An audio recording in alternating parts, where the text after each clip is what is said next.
Hey guys, Crystal Thompson here for Unity. We have our first episode of No Coloring December. I know, December is such a busy month and I wanted to do some fun cards that are easy to make with no coloring that you can mass produce for your last minute card making. We're going to start with Catching the Snow. We're going to use the Joy sentiment from it.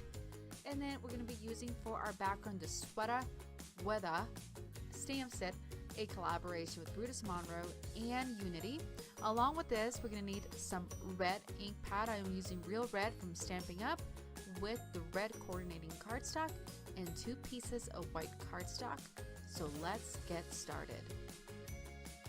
To begin, we are going to place the Sweater Weather stamp set onto our mini Misty, and the reason why is just in case I need to stamp it twice. I want to be able to do it.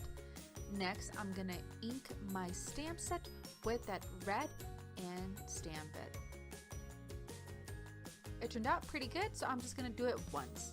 Now we're going to move on to stamping the sentiment on another piece of white cardstock. We're going to stamp the Joy with the same red stamp, the red ink, which is a Real Red.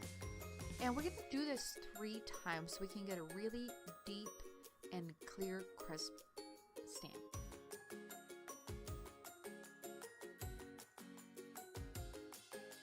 Once we are done stamping and allow some time to dry in between those layers, we are going to hand cut. I'm leaving about 1/4 of an inch around the entire Joy, just so it really looks like a die cut.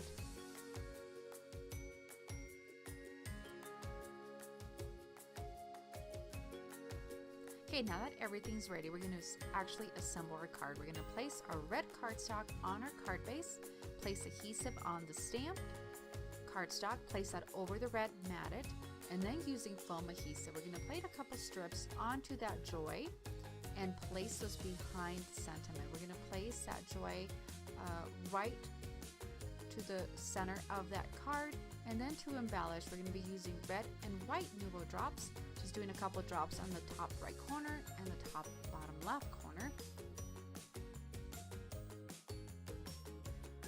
And we're going to finish up with that white, just adding a couple drops over where the red was. And that does it for this card. As I mentioned, this is a great way to create a assembly line of Christmas cards for your last minute crafting. I hope you enjoyed this tutorial. Thanks so much. Have a great day.